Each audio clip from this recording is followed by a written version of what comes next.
मंडळी, दिल्लीमध्ये बघितलं असेल जंतर मंतरवर काही मुलांनी फुलं दिले, बऱ्याचशा मुलांनी फुलं वगैरे पोलिसांना दिले आणि मुलांना त्याबाबत काय मिळालं, लाठीचार्ज भेटला नाही का.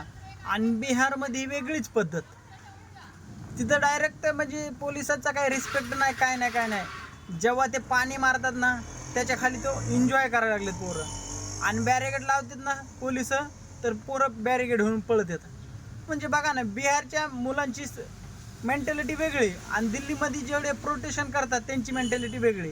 ही कशामुळे झाली बिहारमधल्या पोरांची मेंटॅलिटी अशी, जे लाठीचार्ज दिल्लीमध्ये झाले त्याच्यामुळं त्यांची मेंटॅलिटी अशी झाली बिहारमध्ये नाही का, पोलिसांची रिस्पेक्ट करायची नाही म्हणून. मंडळी, जर एका माणसाच्या राजीनाम्यासाठी 20 मुलांचा मृत्यू झाला आणि बऱ्याचशा मुलांचा ते लाठीचार्ज खाऊन बरेचसे मुलं जखमी झाले, पण अजून आपलं सरकार बोलत नाही, तर मला असं वाटतं की सध्याला आहे का नाही, सरकारला काही घेणं देणं राहिलं नाही मुलांचं. फक्त मुलांना ते अँटी नॅशनल म्हणूनच समजणार की बाबा गुन्हेगार, क्रिमिनल ह्याच रूपाने बघणार, पण जे हक्क आहे ते देण्याचा कधी प्रयत्न नाही करणार. तुम्हाला काय वाटतं कमेंटमध्ये नक्की कळवा. भेटूया नेक्स्ट व्हिडिओमध्ये. जय हिंद.